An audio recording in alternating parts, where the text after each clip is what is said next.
नमस्कार दोस्तों, स्वागत है आपका आपके अपने YouTube चैनल दीपक रचित कथा में।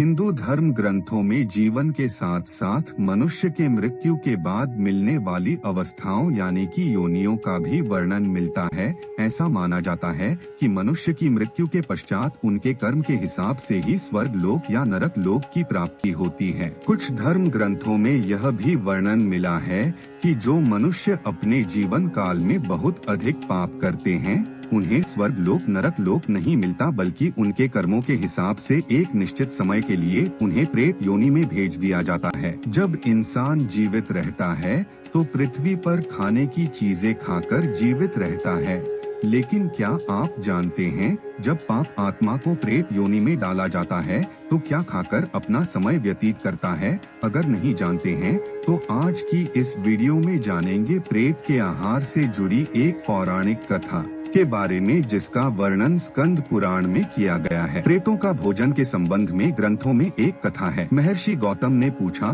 संसार में कोई भी प्राणी बिना भोजन के नहीं रहते, आठ बताओ तुम लोग क्या आहार करते हो? प्रेतों ने कहा, अप्रक्षालित पादस्तु यो भूंकते दक्षिणामुख, यो विष्टित शिरा भूंकते प्रेता भुंजंती नित्यशः। अर्थात हे द्विजश्रेष्ठ, जहाँ भोजन के समय आपस में कलह होने लगता है वहाँ उस अन्न के रस को हम ही खाते हैं। जहाँ मनुष्य बिना लिपि पुती पोछा आदि से साफ हुई धरती पर खाते हैं, जहाँ ब्राह्मण शौचाचार से भ्रष्ट होते हैं वहाँ हमको भोजन मिलता है। जो पैर धोए बिना खाता है और जो दक्षिण की ओर मुंह करके भोजन करता है अथवा जो सिर पर वस्त्र लपेट कर भोजन करता है उसके उस अन्न को सदा हम प्रेत ही खाते हैं। जहाँ रजस्वला स्त्री चांडाल और सुअर श्राद्ध के अन्न पर दृष्टि डाल देते हैं वह अन्न पितरों का नहीं, हम प्रेतों का ही भोजन होता है। जिस घर में सदा जूठन पड़ा रहे, निरंतर कलह होता रहे और बलिविष वैदैव न किया जाता हो वहाँ हम प्रेत लोग भोजन करते हैं। महर्षि गौतम ने पूछा, कैसे घरों में तुम्हारा प्रवेश होता है?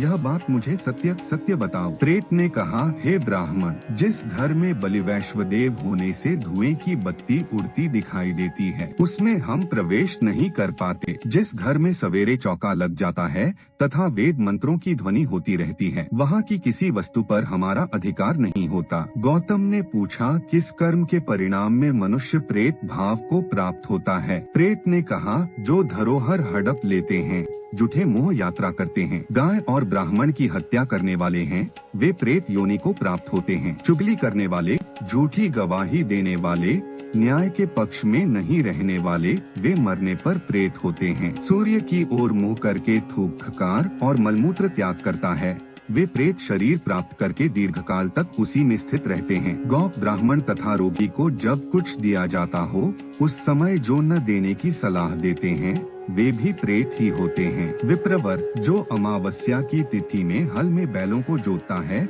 वह मनुष्य प्रेत बनता है। जो विश्वासघाती, ब्रह्म हत्यारा, स्त्रीवध करने वाला, गोघाती, गुरुघाती और पितृहत्या करने वाला है वह मनुष्य भी प्रेत होता है। जिसके मरने पर 16 एकोदिष्ट श्राद्ध नहीं किए गए हैं उसको भी प्रेत योनि प्राप्त होती